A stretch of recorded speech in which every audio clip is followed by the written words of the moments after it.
하나님 말씀 함께 나누겠습니다. 골로새서 3장 12절부터 17절까지의 말씀입니다.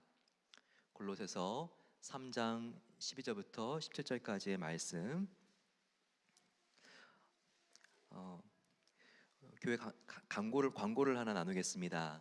오늘 예배를 마치시고 시간이 되시는 분들은 7시 반에 비전 채플에 모여주시면 이렇게 저희가 의자 셋업을 지금 해야 되는데 큰 도움이 된다고 합니다. 함께 7시 반에 오실 수 있는 분들은 함께 오셔서 의자 셋업을 도와주시면 감사하겠습니다. 327면에 있는 말씀입니다. 12절 제가 먼저 봤습니다.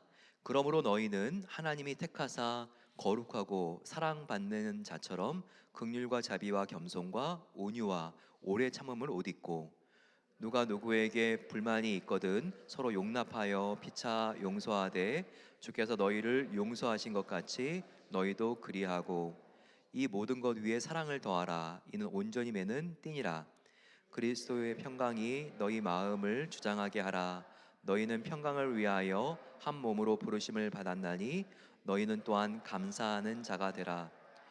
그리스도의 말씀이 너희 속에 풍성히 거하여 모든 지혜로 피차 가르치며 권면하고 시와 찬송과 신령한 노래를 부르며 감사한 마음으로 하나님을 찬양하고, 또 무엇을 하든지 말에나 일에나 다 주 예수의 이름으로 하고 그를 힘입어 하나님 아버지께 감사하라. 아멘.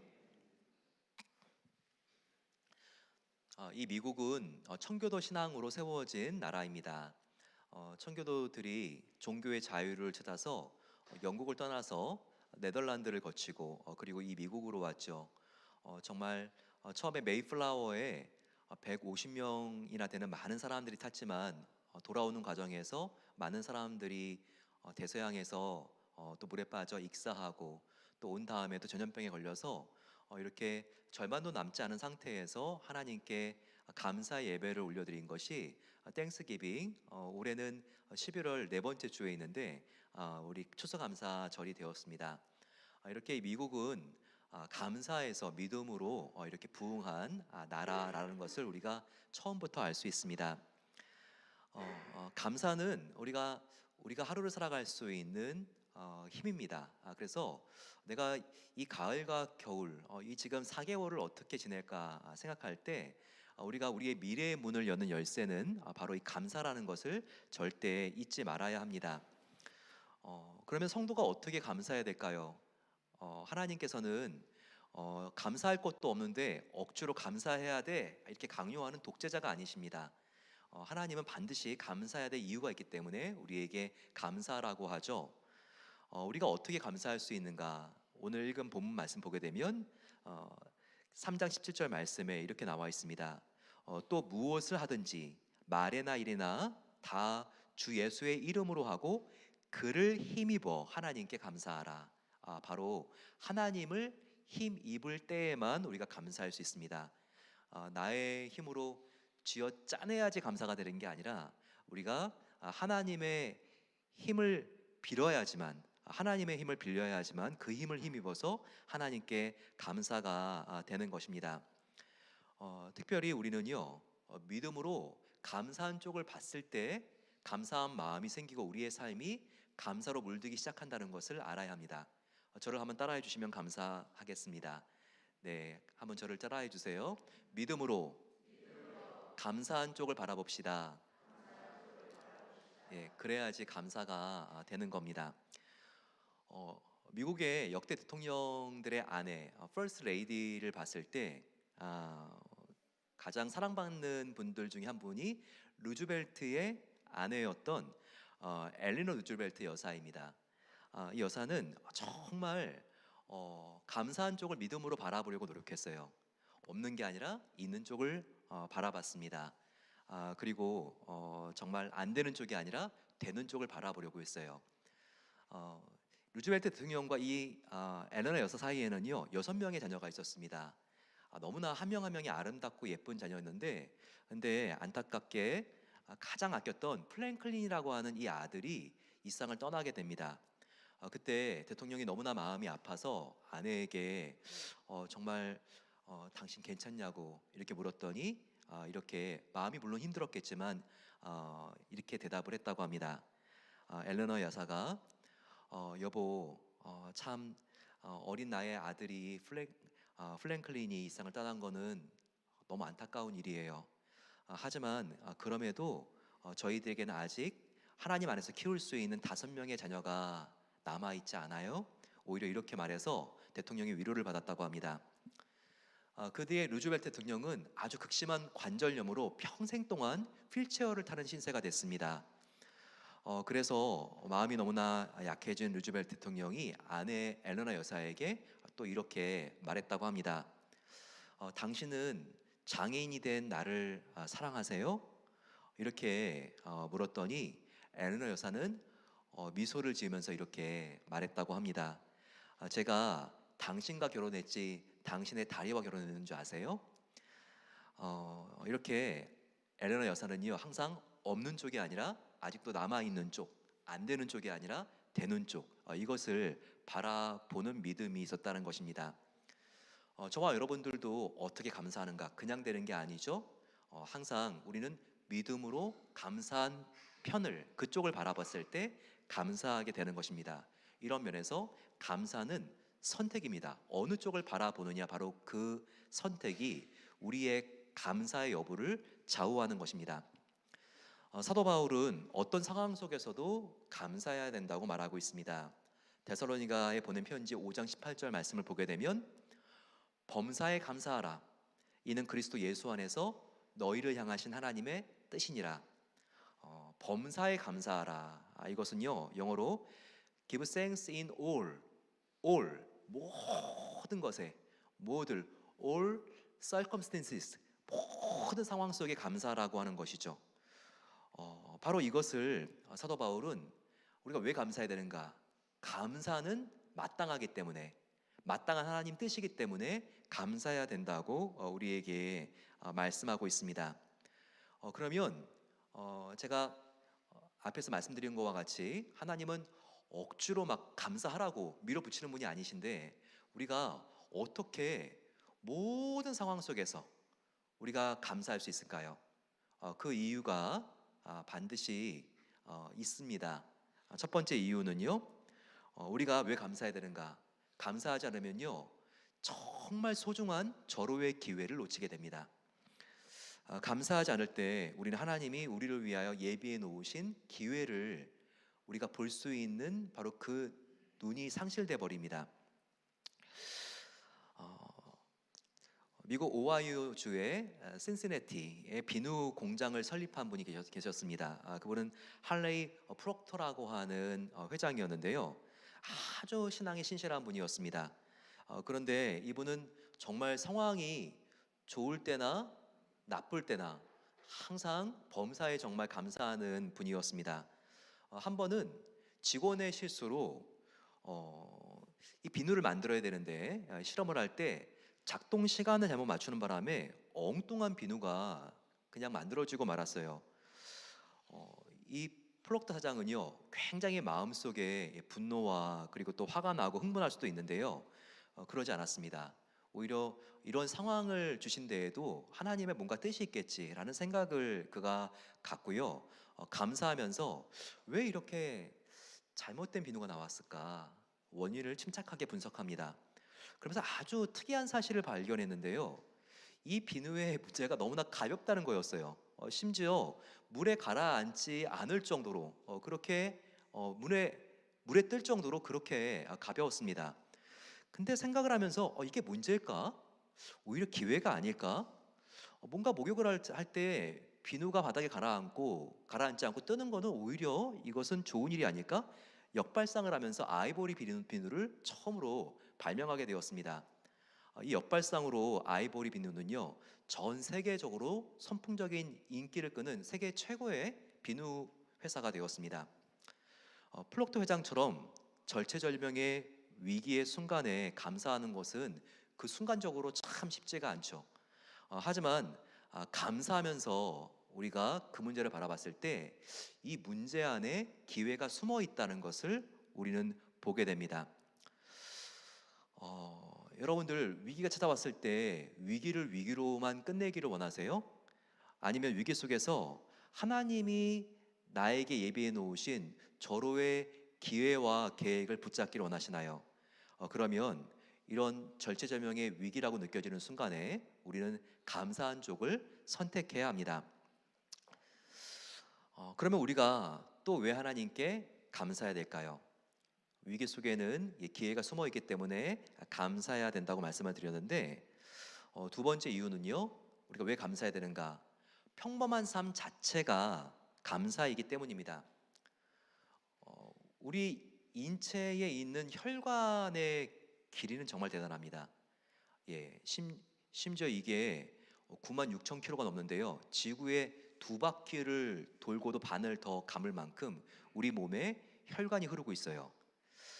그런데 이런 정말 긴, 상상할 수 없이 긴 그 혈관들 중에서 정말 한 구간이라도, 심지어 머릿속에 있는 모세혈관 하나도요, 그 안에 막히지 않아야지만 뇌출혈이 일어나지 않고 오늘 하루도 우리가 살 수가 있는 것입니다. 이게 여러분 당연한 것일까요? 내가 아침에 일어났을 때 정말 내가 원할 때 아침에 일어났을 때 일어나고 옷을 입고 화장실을 가고 교회로 오고 회사로 가는 거 가능할까요? 정말 이와 같은 촘촘하고 긴 혈관 하나도 파열이 되지 않고 터지지 않아야지만 가능한 일이에요. 이게 여러분 평범한 일일까요? 이것처럼 더 큰 기적은 없는 것입니다. 정말 나의 삶에 작고 평범한 거 하나하나가 당연한 게 아니라 하나님께서 베풀어 주신 기적이라는 것을 우리가 깨닫고, 오늘 하루가 정말 현재가 프레젠트지만 정말 오늘 하루가 프레젠트, 하나님의 선물이라는 것을 우리가 깨달을 때 감사가 넘쳐나는 것입니다. 이 사실은 하나님과 우리의 관계에 있어서도 틀림이 없어요. 작은 것도 감사했던 인물, 그냥 넘어가지 않고 바로 다윗이었습니다. 다윗의 시편을 보면 다 이와 같은 찬양이 나와 있죠. 8편 1절과 3, 4절을 보더라도 다윗의 고백을 들어보세요. 여호와 우리 주여, 주의 이름이 온 땅에 어찌 그리 아름다운지요. 주의 손가락으로 만드신 주의 하늘과 주께서 베풀어 주신 달과 별들을 보오니, 사람이 무엇이기에 주께서 저를 생각하시며 인자가 무엇이기에 주께서 그를 돌보시나이까. 다윗은 밤에 달이 뜨고 별이 떴을 때 그냥 넘어가지 않았어요. 달과 별, 자연 모든 만물이 하나님께서 나를 향한 따뜻한 배려구나, 하나님의 사랑에 더욱더 그가 감격할 수 있다는 거예요. 역사상 하나님 앞에서 가장 신실한 삶을 살았던 청교도들, 그들은 정말 작은 것을 감사하면서 그 감사가 커지고 풍성해지면서 어려움을 다 넘어갔던 사람들이었습니다. 제가 한번 소개한 적이 있는데요, 청교도들은요 이와 같은 시를 낭송하면서 하나님께 어려운 순간을 감사했다고 합니다. 촛불을 보며 감사하는 사람들에게 하나님은 별빛을 주시고, 별빛을 보고 감사하는 이들에게 하나님은 달빛을 주시고, 달빛을 보고 감사하는 이들에게 하나님은 태양빛을 주시고, 태양을 인하여 감사하는 이들에게 태양빛도 비교할 수 없는 예수의 빛을 주신다. 얼마나 감사한 고백입니까? 정말 우리의 하루하루의 삶에 얼마나 많은 기적들이 일어납니까? 이런 작은 것을 놓치지 않고 감사한 사람에게 하나님은 더 큰 은혜, 더 큰 감사를 하나님께서 부어 주시는 것입니다. 한국 최초로 우주팀에 들어가서 대기권 바깥을 나갔던 우주인이 있었습니다. 이소연 씨인데요, 2008년에 카자흐스탄의 공군 기지에서 이렇게 미국과 러시아의 남자 우주인들과 함께 대기권 바깥으로 나갔습니다. 4일간 대기권 바깥에서 지내면서 다시 카자흐스탄 초원으로 돌아오게 되었는데요, 정말 한국인으로서는 최초였습니다. 소감을 묻는 기자의 질문에 대하여 크리스찬이었던 이소연 씨는 이렇게 대답을 했습니다. 우주에서 파란 행성인 지구를 바라보는 것은 정말 너무나 황홀해서 어떻게 형용할 수가 없었습니다. 그리고 우주에서는 산소와 물을 공급받기 위해서 얼마나 복잡한 장비와 값비싼 비용이 들은지 모릅니다. 그런데 지구에 도착하니 이런 공기와 물이 날마다 매 순간 무료로 제공된다는 이 작은 사실이 얼마나 감사한지 모르겠습니다. 이렇게 인터뷰를 했습니다. 정말 이소연 씨의 말처럼 우리의 단 하루의 삶이라도 우리가 보지 못하는 정말 수백만 가지의 기적이 일어나고 있습니다. 이것 때문에 저와 여러분들이 지금도 호흡을 하며 이곳에 나와 있습니다. 바로 이것이 당연한 것이 아니라 기적이라는 것을 깨닫는 순간, 바로 이것을 기적으로 믿는 사람들에게만 진정한 감사가 터져 나가는 것입니다. 우리의 평범한 삶 자체가 기적인 것을 깨닫고 범사에 감사할 수 있는 이 감사의 믿음이 회복되시기를 축원합니다. 세 번째, 우리가 감사해야 될 이유는 저와 여러분들은 다 제로 상태, 무에서 시작된 사람들이기 때문입니다. 인생이 여행이죠. 출발점이 있으면 언젠가 우리는 인생의 여행을 끝날 때가 있습니다. 그런데 누구 어떤 사람 하나라도 태어날 때 옷 하나라도 걸치고 나온 사람이 있나요? 다 우리가 제로 상태, 없는 상태, 아무것도 없는 상태에서 나오지 않았습니까? 따라서 우리가 올해 가장 큰 손실과 가장 어려운 사람에게 심한 말을 듣는 상처를 받았다 할지라도 모든 상황과 형편에 우리는 감사할 수밖에 없는 것입니다. 왜냐하면 우리는 아무것도 없는 상태에서 나온 사람들이기 때문이죠. 이것을 분명하게 깨달았던 성경의 인물이 바로 욥이었습니다. 욥은 당대에 가장 행복한 가정을 꾸리고 있었습니다. 고대 사회에서 최고의 부자였습니다. 한순간에 가족과 재산과 건강을, 이 중요한 세 가지 요소를 한꺼번에 잃어버립니다. 하지만 이 비참한 순간에도 하나님을 원망하지 않고 욥은 하나님께 감사의 찬송을 올려드렸습니다. 이와 같은 믿음의 힘이 어디서 비롯된 것이었을까요? 바로 그것은 자기는 태어났을 때 무에서, 제로에서 시작되었다는 것을 분명히 알았기 때문입니다. 욥기 1장 20절에서 22절까지를 읽어보게 되면 욥이 땅에 엎드려 경배하며 가로되 내가 모태에서 적신으로 벌거벗고 나왔사온즉 또한 적신으로 그리로 돌아가올지다. 주신 자도 여호와시오 취하신 자도 여호와시오니 여호와의 이름이 찬송을 받으실지라. 그러면서 욥이 하나님을 원망하지 않고 감사했다고 22절에 나와 있습니다. 감사는 기준이 아무것도 없는 제로 상태 무에서 시작해야 합니다. 무에서 시작하면 모든 것이 보너스예요. 받을 수 없는 잔데 하나님께서 거저 주신 선물이라는 것을 우리는 알게 됩니다. 내 걸치고 있는 옷 한 벌, 그리고 우리가 먹는 밥 한 끼, 맑은 물 한 컵, 공기를 마실 수 있는 것, 햇살, 바쁜 중에도 내가 마실 수 있는 차와 커피가 있다는 것, 이런 거 하나하나가 다 감사한 것입니다.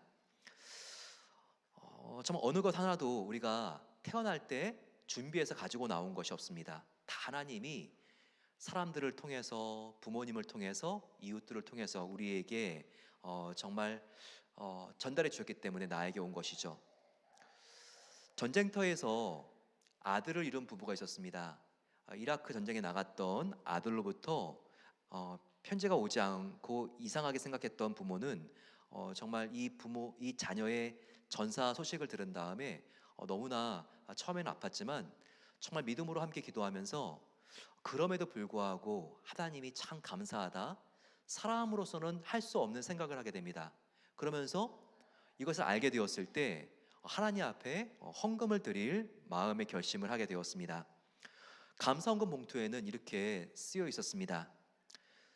좋은 아들을 20년간 우리 곁에 두게 하신 하나님께 감사합니다. 그리고 이제 이 아들의 영혼을 하나님께서 받아주시니 감사합니다. 정말 이 소중한 아들을 잃고 원망하는 정말 그 힘들고 어려운 마음을 하나님께 쏟아 부을 수도 있었죠. 하지만 모든 것이 무에서 시작된 것을 알게 되었을 때 이 아들을 잃고도 그동안 이 아들을 주신 그 하나님께 감사할 수 있었던 것입니다. 우리가 올해 너무나 중요한 것을 잃었습니까? 그것 때문에 속이 정말 상할 수 있습니다. 재산의 손실이 컸습니까? 돈을 많이 잃었습니까? 고객이 많이 오지 않습니까? 명예를 잃었습니까? 지위를 잃었습니까? 또한 직장을 잃을 것과 같습니까?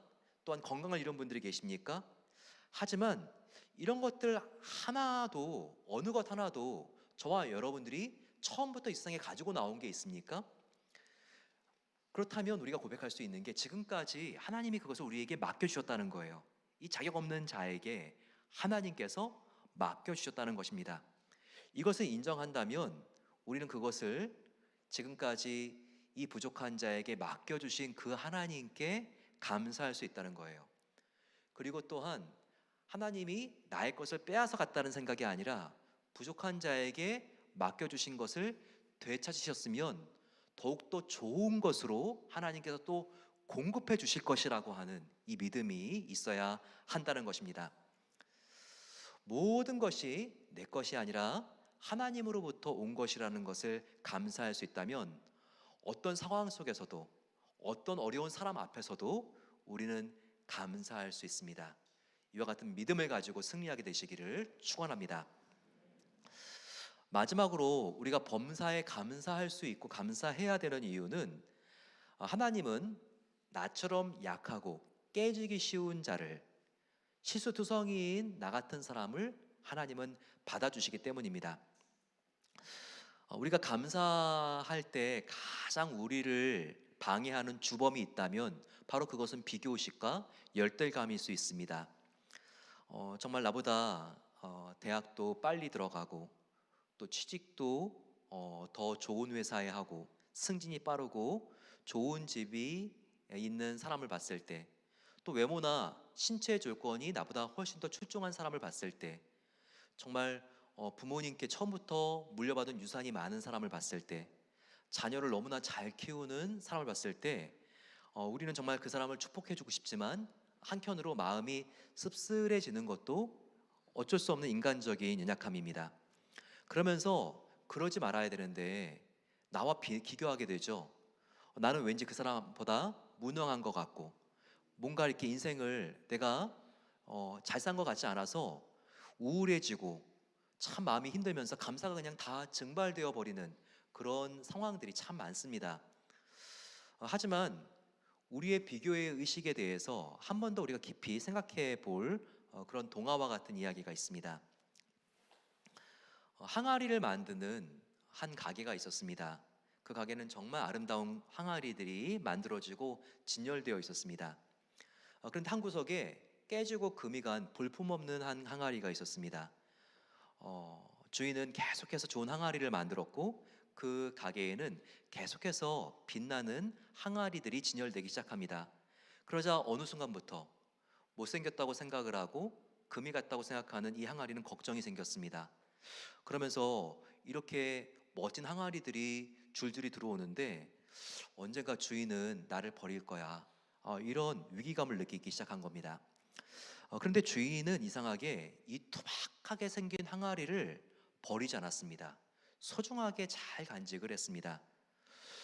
그리고 멀리 떨어진 곳에 우물을 기르러 갈 때마다 이런 화려하고 아름다운 항아리가 아니라 깨지고 어둡고 투박한 항아리를 사용하고 가지고 갔습니다.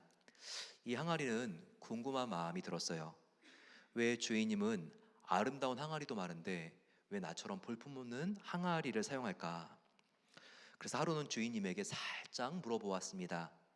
주인님, 멋진 항아리도 많은데 왜 하필이면 볼품없는 저를 데리고 가시나요? 그러자 주인은 쓱 웃기만 할 뿐 아무 대답이 없었습니다. 그러던 어느 날이었습니다. 그날도 주인이 이 볼품없는 항아리를 들고 물을 길어서 오는데 꽃들이 만연해 있는 동산을 지나고 있었습니다. 그때 길이 너무나 아름다운 꽃들로 장식되어 있는 것 같았기 때문에 주인님에게 항아리가 물었습니다. 주인님, 정말 우리도 모르는 사이에 이렇게 아름다운 꽃이 만발하게 피었네요. 그러자 항아리에게 주인님이 말했습니다. 그래, 참 꽃들이 너 말대로 아름답구나. 그런데 이 꽃들이 어떻게 이렇게 피었는지 너는 아니? 말을 못하자 곧이어 주인님이 말했습니다.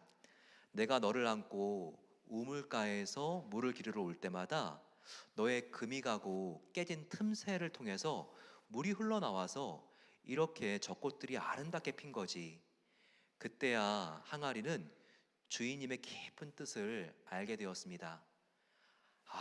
부족한 나지만 나도 특별한 목적을 위해서 주인님께 부름받은 자구나. 이와 같은 소중한 깨달음이 오는 순간 마음속에 정말 비교할 수 없는 기쁨이 생기기 시작했습니다.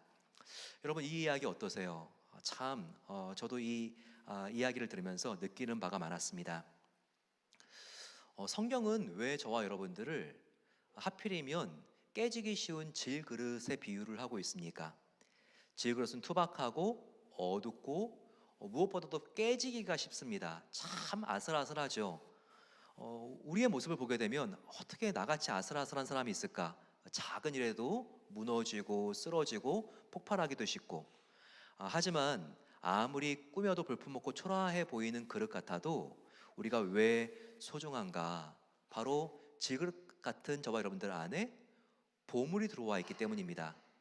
아까 그 항아리도 그 안에 물이 있어서 그 물이 그 갈라진 틈을 타서 흘러나왔기 때문에 꽃이 만발하지 않았습니까? 저와 여러분들 안에도요, 질그릇 같은 우리 안에도요, 보물이 있기 때문에 우리가 그렇게 볼품 없어도 값진 것이죠. 이것을 사도 바울은 볼 수 있었죠. 고린도후서 4장 7절입니다. 우리가 이 보배를 질그릇에 가졌나니, 질그릇 같은 연약한 내 안에 보배가 있다는 것을 알았죠. 이 보배가 뭡니까? 바로 질그릇 같은 연약한 우리 안에 예수님이 있다는 것이죠. 예수의 영 성령님이 있다는 것이죠. 그분은 본인이 누군지 정체성을 말씀해 주셨습니다. 너희는 내가 누구인지 아니? 나는 영원히 솟아나는 샘물이다. 그래서 나를 마시는 자는 영원히 목마르지 아니하리라. 정말 항아리 안에는 물이 있어서 그 물이 그 항아리와 주위에 있는 꽃들을 만발하게 한 것처럼 저와 여러분들 안에는, 질그릇같이 연약한 우리 안에는 정말 생수와 같은 예수님이 우리 안에 계시기 때문에 그 생수 같은 예수님이 목마른 나를 살리고 우리 주위에 있는 사람들을 살리는 것입니다. 그렇다면 저와 여러분들 정말 이와 같은 볼품없는 나를 바라보면서 나는 필요 없어, 나는 한심해, 이렇게 생각하면 안 되죠. 그러면서 나는 이렇게 부족하니까 나는 더 배워야 돼, 더 벌어야 돼, 더 예뻐져야 돼, 더 승진해야 돼. 그래야지 하나님과 사람들도 나를 무시하지 않고 인정해 줄 거야. 여러분, 이것은 세상의 거짓된 메시지입니다. 하나님은요, 너는 있는 모습 그 상태로 좋게, 나는 정말 너를 사랑한다, 너를 위하여 내가 놀라운 계획이 있다, 이렇게 말씀하시는 하나님이십니다. 우리가 신실하다라고 하는 말을 sincere이라고 하죠. 근데 이 sincere은 헬라어 중에서 고대 sin이라고 하는 말과 si어가 합쳐진 말입니다. 신은 죄라고 하는 말도 있지만 이것은요, 이 신이라고 하는 것은 이게 없다라고 하는 뜻이고요. 그리고 si어 뒤에 이 si어라고 하는 부분은 왁스라고 하는 부분이에요. 고대 도자기를 만들 때 불량품들을 많이 이렇게 생산하게 되기도 했는데 이런 것들을 깜짝 없이 정말 이렇게 숨겨서 파는 그런 상인들이 많았대요. 그런 금이 간 곳마다 왁스칠을 해가지고 근데 바로 이 sin이라고 하는 것은 없다, 그리고 si어는 왁스라고 하는 뜻인데 sincere, 바로 신실하다고 하는 말은 바로 왁스가 없다라고 하는 말이거든요. 옛날 고대 상인들이 금이 간 항아리를 속여서 팔 때 왁스를 칠해서 살짝 속여서 팔았기 때문에 왁스가 없다는 것은 이것은 불량품이 아니다, 이것은 거짓이 없다, 꾸미거나 부풀린 게 없다라고 하는 뜻입니다. 신시얼이라는 게 바로 그런 하나님을 우리가 믿고 있죠. 신실하신 하나님, 하나님이 뭔가 하나님 당신을 부풀리거나 과장하는 거 봤어요? 그 하나님 자체로 너무나 완전한 사랑이신 하나님이시죠. 그 하나님이 저와 여러분들이 하나님과 같이 신시어해지기를 원하십니다. 그 하나님 앞에는요, 우리가 부풀릴 필요가 없어요. 숨길 필요가 없어요. 있는 모습 그대로 우리가 뛰어가 안겨도 그분은 우리를 품어주신 하나님이십니다. 그 하나님 안에서 나는 부족하지만 정말 이 세상 그 누구와도 대체될 수 없는 하나님의 하나밖에 없는 정말 놀라운 하나님의 걸작품이다 라고 하는 마음을 회복시키시고, 우리가 그 누구하고도 비교하지 않고 날마다 감사함으로 하나님께 나아가는 그 은혜가 함께 하시기를 소망합니다. 우리 함께 이 시간 하나님께 찬양하면서 하나님, 이 어려운 상황 속에서도 나는 믿음으로 감사한 편을 선택하겠습니다, 이 마음을 가지고 지그릇 같은 연약한 내 안에 예수님이 계십니다. 예수님으로 충만하게, 생수 되신 예수님으로 나를 충만하게 채워주셔서 나 연약함을 통해서 오히려 이런 생수 되신 예수님이 흘러나와서 나의 자녀를 축복의 말로, 그리고 나의 주위에 있는 사람들을 하나님의 사랑으로 내가 흘려보낼 수 있는 통로가 되게 없어서 같이 찬양하겠습니다.